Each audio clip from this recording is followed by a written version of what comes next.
de lo que trata la Corte en temas institucionales y lo del Consejo de la Magistratura entra en ese caso? Ya te contesto. ¿Quién me habló? Eso es Matías Pistar. Espérate que estoy abriendo. ¿Vos me podés compartir? Te lo respondo en 2 minutos, pero necesito ver el cuerpo del fallo. Y creo que Ariel me lo había pasado. Si me bancás, ya te saco la duda. Esperá, ¿eh? No Dale, dale. estoy compartiendo mi pantalla, no. No. No. Bueno, ahí estoy buscando el fallo.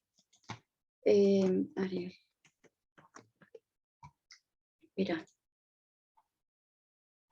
Me encanta esa pregunta. Vamos a ir directo ahí a ver el fallo y después vemos uno de pase sanitario y otro de IBE y lo vemos sobre los casos. Espera que dame un toquecín que encuentro el fallo. De todas maneras, lo que voy a abrir es el último fallo, ¿sí? Para poder contestarte eso. Pero lo bueno de esto es que cuando no estamos seguros de qué es lo que está pasando, el fallo en sí mismo tiene las respuestas. Si lo logramos desglosar, vamos a ver los conceptos. Ay, esperen que cuando uno busca algo apurado. Matías, ¿vos me los podés pasar por WhatsApp? Sí, eso iba a decir que Ay, creo que yo lo tengo. por favor, sí. Lo paso al grupo. Sí. Porque ahora no lo encuentro.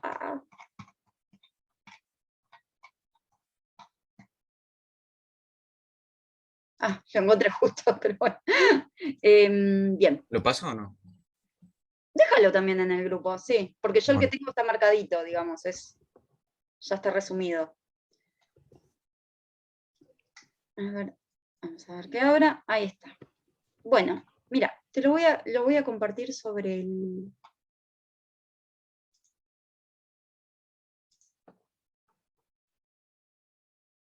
Ahí vuelvo. Ahí estoy, chicos. Estoy tratando. Ya puse grabar, sí. Y ahora compartir pantalla. Compartir pantalla y voy acá. Compartir. Ahí está. Bien.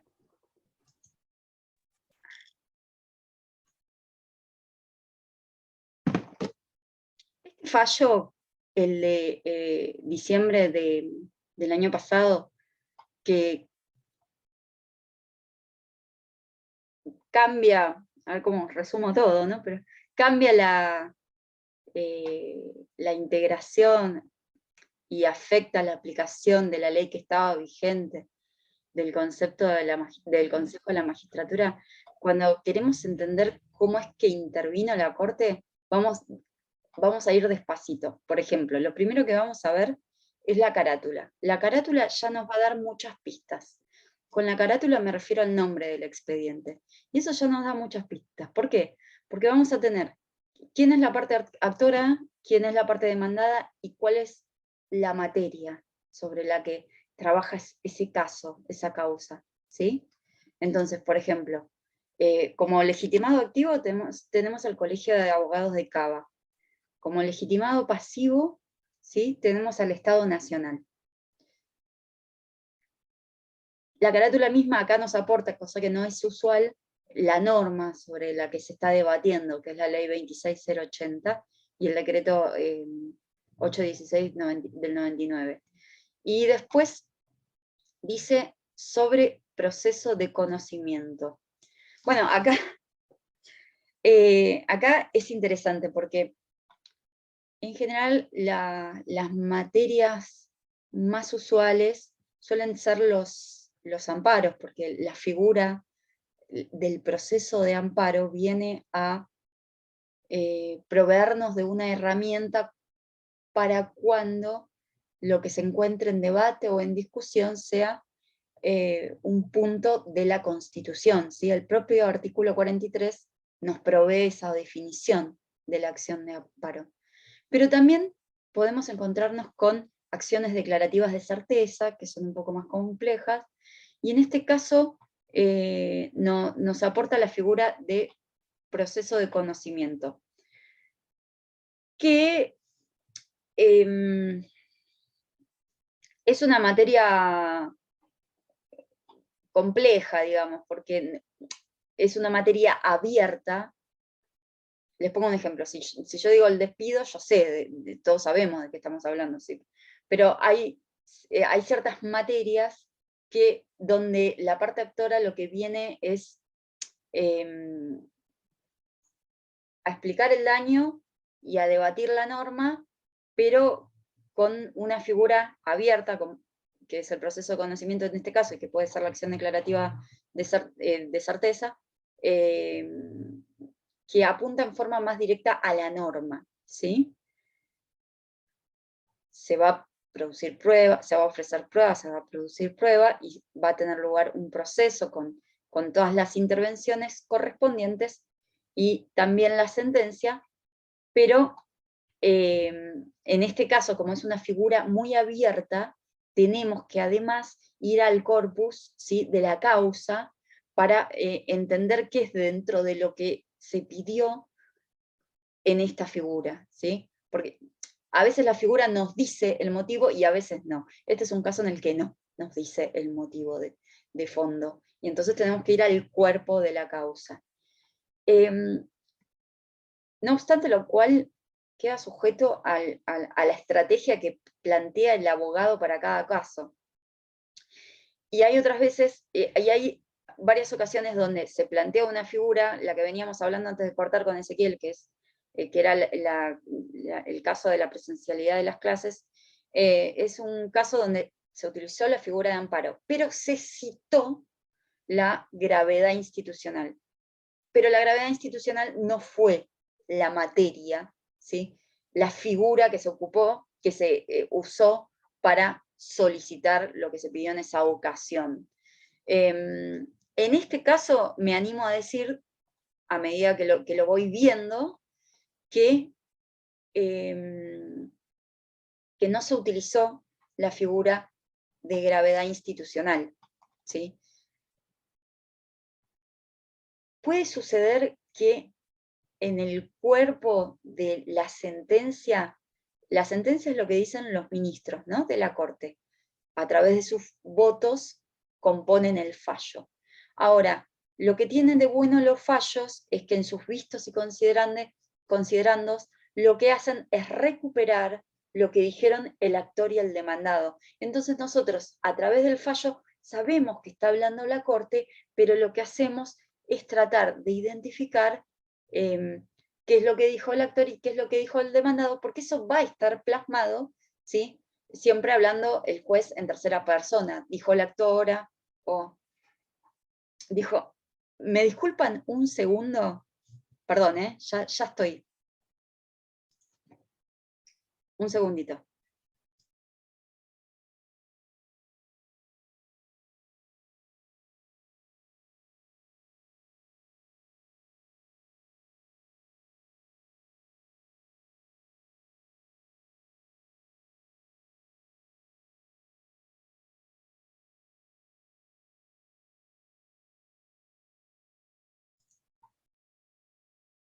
¿Interrumpió un llamado de la facultad? No.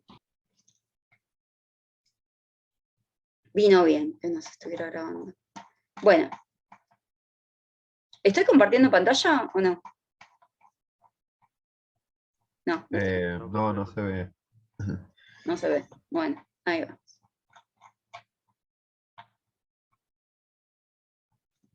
Sí, confirmado. Acá estoy. Ahí les comparto. Esperen, denme un segundito.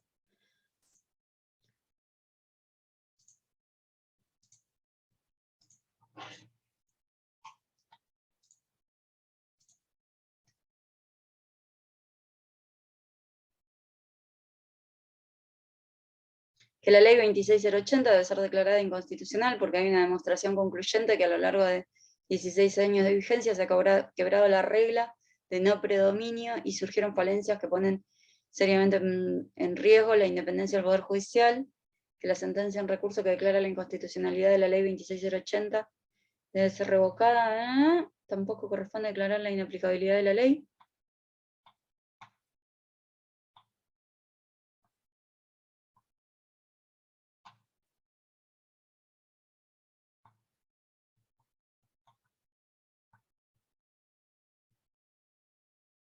Recursos extraordinarios, acá está.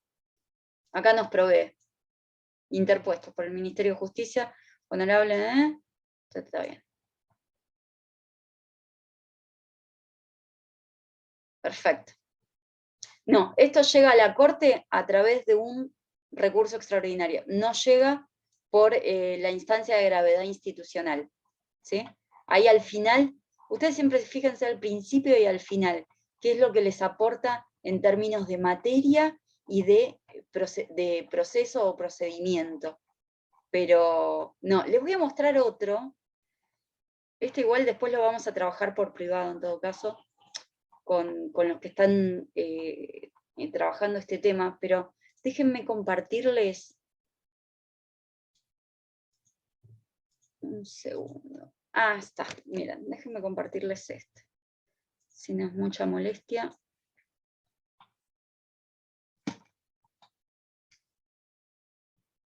Después, en todo caso, después volvemos sobre ese, pero quiero empezar por uno un poco más sencillo y después llegar al de consejo. Acá les estoy compartiendo uno que es sobre el pase sanitario. Aguirre, Cristina, Roxana, y otro sobre acción de amparo.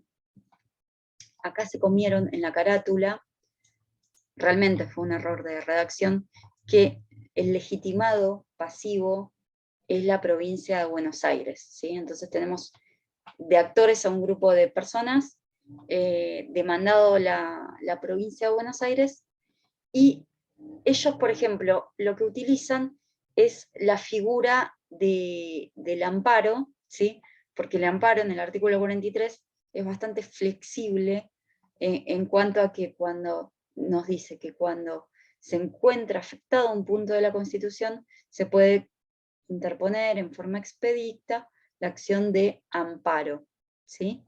En esta causa, por ejemplo, nosotros tenemos como actores a un grupo de privados que citan sus derechos vulnerados que justifican la interposición del amparo. Y entonces, en esa cita de los derechos, alegan que la norma in crisis vulnera, entre otros, refieren derecho de propiedad, derecho a la salud, igualdad ante la ley, educación, libre circulación, libertad de culto, todos los cuales son derechos consagrados constitucionalmente, que se encuentran en puntos específicos de la Constitución, ¿sí? Derecho de propiedad, tenemos el artículo 17, salud en el 41, 42, educación, tenemos en la parte de derechos civiles, libertad de culto y demás.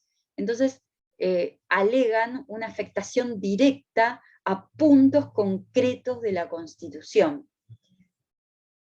Ahora, la vía que elige el letrado que interviene, que inicia esta acción, es la vía del amparo, que permite una corrección del agravio, en caso de que correspondiere, en forma sumarísima.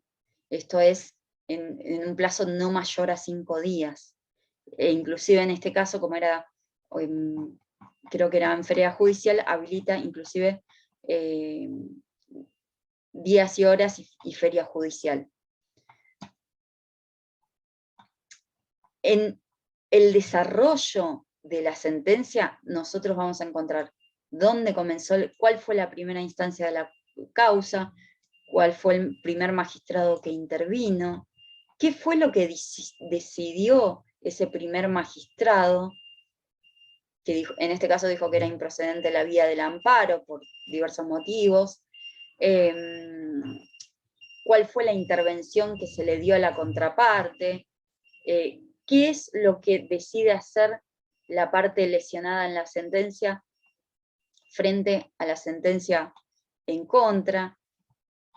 El fallo termina siendo como una especie de cuento que nos va contando todo el transcurso de la causa y nos explica cómo llega a dónde llega. Por ejemplo, esta causa, que empieza en un juzgado ordinario de primera instancia y demás, entiende el juez interviniente que corresponda que intervenga la en forma originaria la Suprema Corte de la provincia, le da intervención a la provincia, y la Corte Provincial es la que finalmente dicta este fallo, con toda la explicación pertinente sobre la emergencia sanitaria y demás, y concluye, luego de explicar la pertinencia de su intervención, en este caso concluye rechazando la acción de amparo.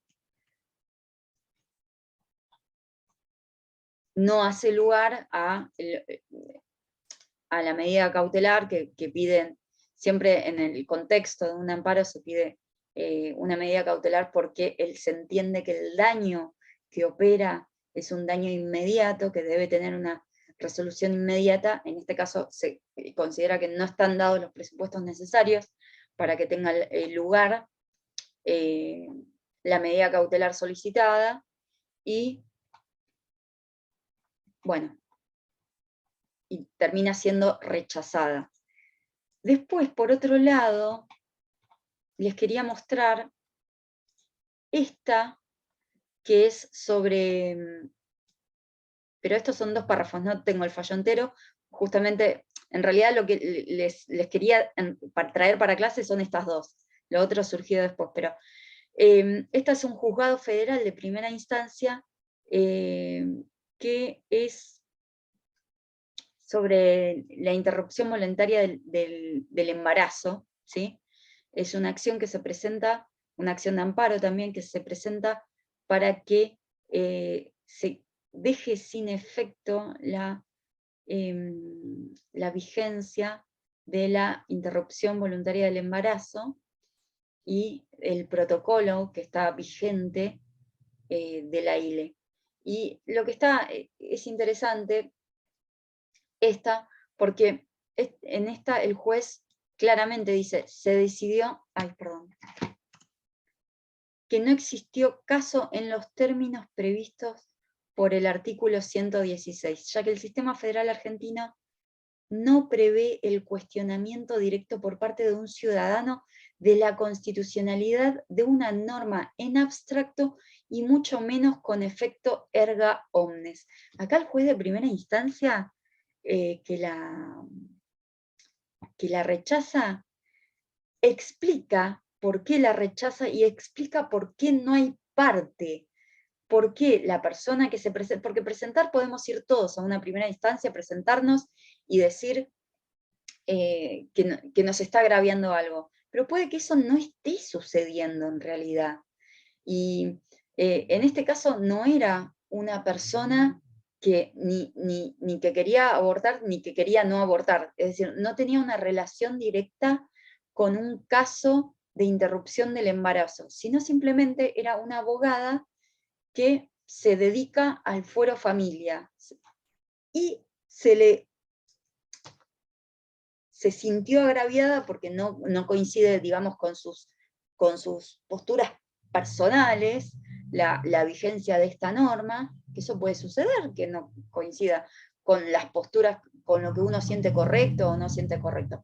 Pero eso no da lugar a la existencia de caso en los términos del artículo 116. Y es esto lo que le dice el juez. El juez dice, acá usted no tiene un agravio directo. Hay que saber diferenciar lo que es sentirse agraviado de lo que es que haya un agravio vigente y actual, que es lo que nos pide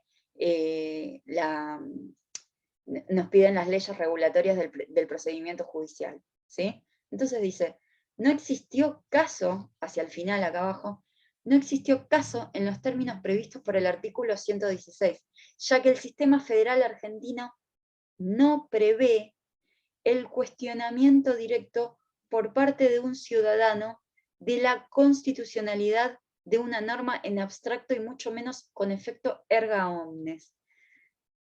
En este simple párrafo nos está dando una clase entera sobre control de constitucionalidad, porque visto y cómo está organizado y cómo funciona el sistema judicial, lo siguiente es afirmar que tiene una herramienta de inmenso poder, que es el control de constitucionalidad, que le permite dejar sin efecto la aplicación de las normas en caso de que entienda ese juez interviniente, fuere juez de la instancia que fuere, porque la forma de control de constitucionalidad es difuso, que ese juez entienda que esa norma va en contra de la Constitución. Entonces, todo juez, en orden a la existencia del control de constitucionalidad, tiene la facultad de dictar la constitucionalidad o inconstitucionalidad de la norma. Y esta capacidad es difusa porque lo puede realizar cualquier juez y no solamente la Corte Suprema, ¿sí? Pero la condición que existe para que el juez interviniente, en este caso que les muestro, es un juez X de azul de primera instancia, la condición que existe es que el que se presente pueda justificar su calidad de parte actora, es decir, esté legitimado para pedir lo que pide. Y en segundo lugar, tiene que haber un daño, ¿sí? Tiene que haber un daño vigente que haga sostenible ese pedido de inconstitucionalidad, porque lo que no se puede en nuestro país, que otros sistemas de control de constitucionalidad sí lo permiten, es el dictado de la constitucionalidad o inconstitucionalidad en forma abstracta, por la norma en sí misma per se, sino que lo que se persigue es subsanar un daño, y para lograr subsanar ese daño se hace necesario que se solicite, en el contexto de una demanda más amplia, se solicite el dictado de la constitucionalidad o inconstitucionalidad de una norma. Ustedes imagínense que este párrafo, nosotros hablamos incansablemente de que esta es una atribución importantísima que posiciona al Poder Judicial en una situación, valga la repetición, poderosa frente a los otros poderes, porque lo que estamos hablando, y lo que habla Gargarella y recupera Tea en el capítulo 2, cuando habla de la dificultad contramayoritaria, de lo que estamos hablando es de un poder no electo popularmente que termina, mediante esta vía y mediante esta herramienta, dejando sin efecto, ¿sí?, una norma que surge de los poderes populares electos, ¿sí? El control de constitucionalidad, si bien nosotros lo podemos definir en una forma jurídica, formal y tradicional, como la observación o la comparación de normas de rango inferior con la Constitución, para ver si la norma se adapta o no se adapta a la Constitución, sin dejar de ser eso, a su vez, es una potestad contralegislativa, porque es un órgano no electo por el pueblo que está haciéndole frente, entre comillas, a los poderes electos popularmente, y está ordenando a los otros poderes que no apliquen una norma, ¿sí?, emitida por los otros poderes, con la particularidad que lo hace para, para las partes en cuestión. Es decir, no tiene efectos derogatorios el control de constitucionalidad. No tiene efectos, como dice acá este párrafo, erga omnes, no es para todos, ¿sí? Así como no es para todos, tampoco puede ser en abstracto. No puede ir alguien a pedir la inconstitucionalidad de la norma como cuerpo de la demanda, sino que se pide otra cosa, y en el contexto de esa otra cosa que se pide, es que entra a funcionar la solicitud de declaración de constitucionalidad o inconstitucionalidad. En el ¿Puedo hacer contexto una de otro pedido. consulta?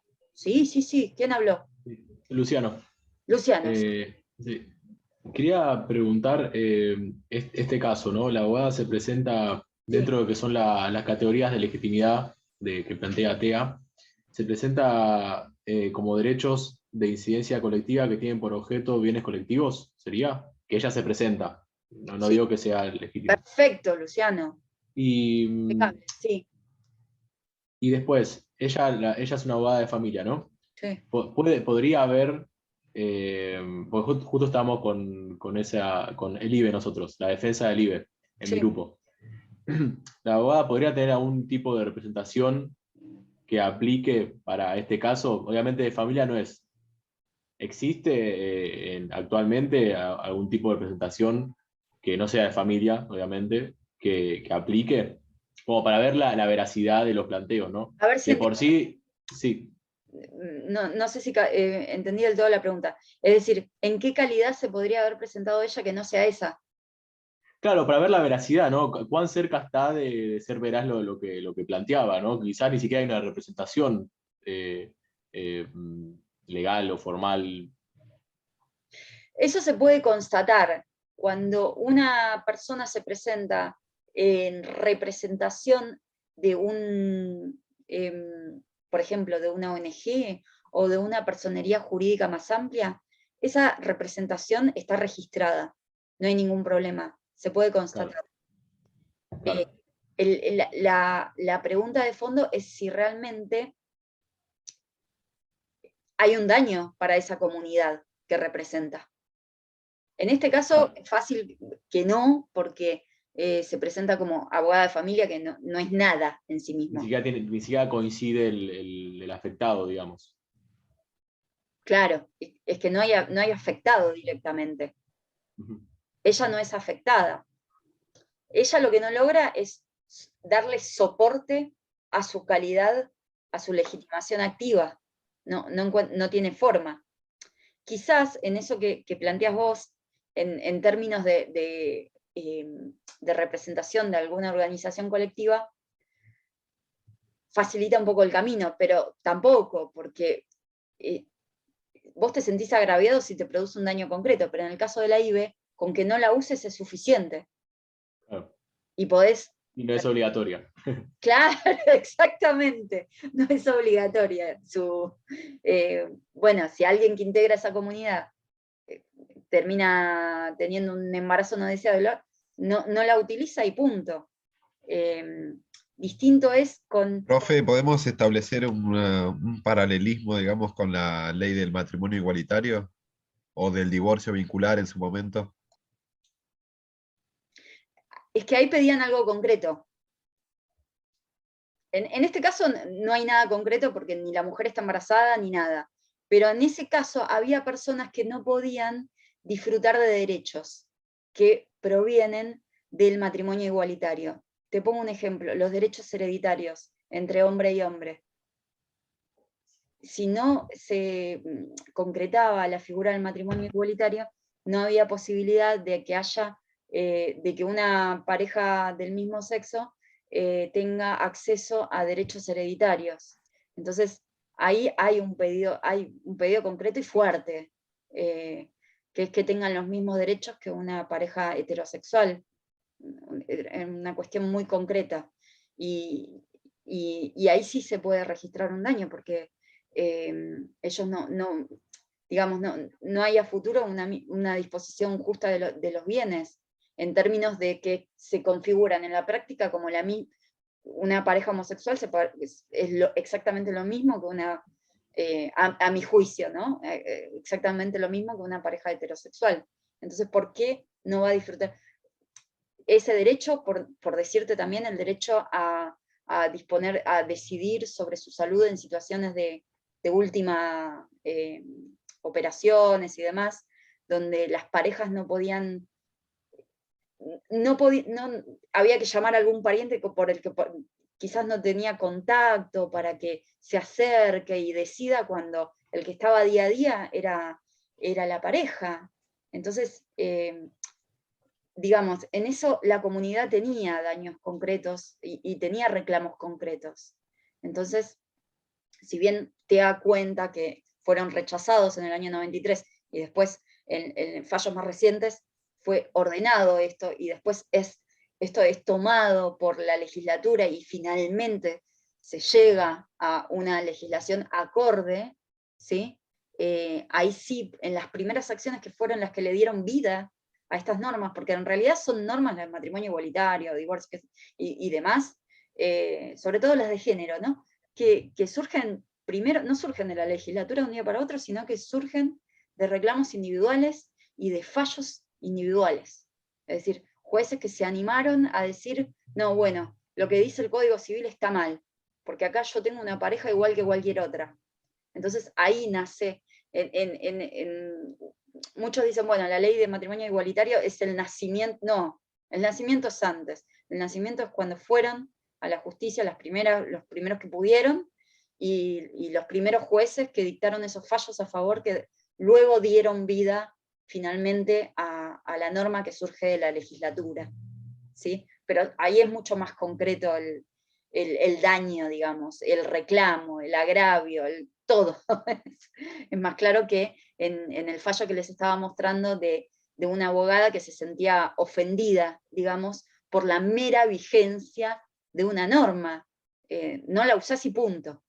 Si Profe, y esta cuestión, esta idea del derecho del niño por nacer o desde la concepción y demás, ¿eso tiene alguna categoría legal o es todo abstracto, es todo inventado, digamos, sin trasfondo legal? No, la categoría del niño por nacer tiene su soporte en el código, primero en los fundamentos del Código Civil anterior, que no son fundamentos para, por más que no estén vigentes, no son fundamentos para desechar totalmente, pero quedo en contestarte, porque me parece que hay 2 tratados que también recuperan la figura, pero no estoy muy segura de la jerarquía de esos tratados. Y viste que siempre se agarra mucho esto de la concepción, de la Porque el Constitución problema es dice desde la cuándo. concepción, ¿no? Esto te iba a contestar, sí. El problema es desde cuándo se configura la existencia de ese niño. Cuándo deja de ser célula y cuándo deja de ser niño. Pero jurídicamente, dentro de lo que son los tratados internacionales y demás, no. Lo más fuerte que tenemos es el código derogado. Profe, en la Constitución creo que también dice algo, ¿no? Cuando habla de que hay que defender a las mujeres, los ancianos y el niño desde el embarazo. Justamente Claro, cuando eso dice es el niño desde el lo que embarazo. ¿Qué siempre es. artículo? A ver. Con Javier lo habíamos visto, no me acuerdo ahora cuál es. Ahora lo busco a ver si lo encuentro. Bueno, pero Porque ese sería el argumento principal que tienen claro, los los que que tienen están en que, contra. sí, los que van a fundamentar, se agarran, puede existir la contienda de normas, y eso es lo fructífero. Cuando se presenta el caso concreto, es donde se define esa contienda de normas. Y ese caso que les traje hace un rato era fácil. La pregunta más fuerte está quizás en algún caso que creo que se dio en Uruguay y no acá, de cuando el reclamante puede ser el padre del nonato, que quiere la continuidad y la mujer no. Ahí sí hay un daño más concreto y una situación más concreta. Pero hasta tanto no se presente ese caso, quizás no tenemos argumentos esgrimidos en fallos. Los que tenemos son, digamos, los que encontramos en los fallos vigentes, que son y creo que hay 2 o 3 más, que se los compartía a los dos a ustedes, sobre gente que se siente agraviada, pero que no tiene un agravio concreto. Entonces el 116 no se configura. Profe, Se configura, se desestima la causa. Sí, Igual en el es caso es el 75, inciso 23. ya lo miro. Sí. Mientras, Matías, decime, ya lo miro.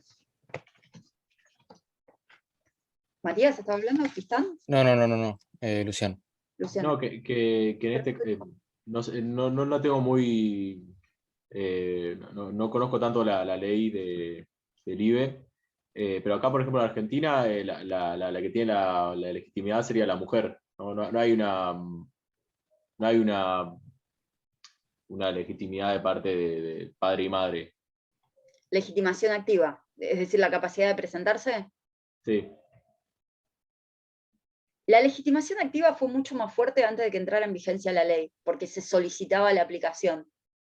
Quizás ahora no tenemos tantos casos donde la legitimación activa se les conceda, porque, como les decía hace un rato, la ley está, si no te jode, no la uses. Y listo. es más difícil de configurarse ahora la legitimación activa en los casos. Antes era más sencillo porque la ley no existía, entonces había un daño, porque vos querías utilizar un dispositivo que no estaba protegido por la ley. ¿Se entiende? ¿O fue muy rápido? Porque ahora está a Sí, disposición. hasta había menos regulación, digamos, no había regulación. Había regulación, no tenía la jerarquía que tiene ahora. Había protocolos, disposiciones, resoluciones y demás, y a veces no se aplicaban, entonces se justificaba la intervención judicial para que se le dé lugar a ese procedimiento. Ah. Pero ahí sí se configuraba, y por eso el caso del 2012, ¿no? Que marcó un antes y un después dentro de lo que es el aborto no punible. Pero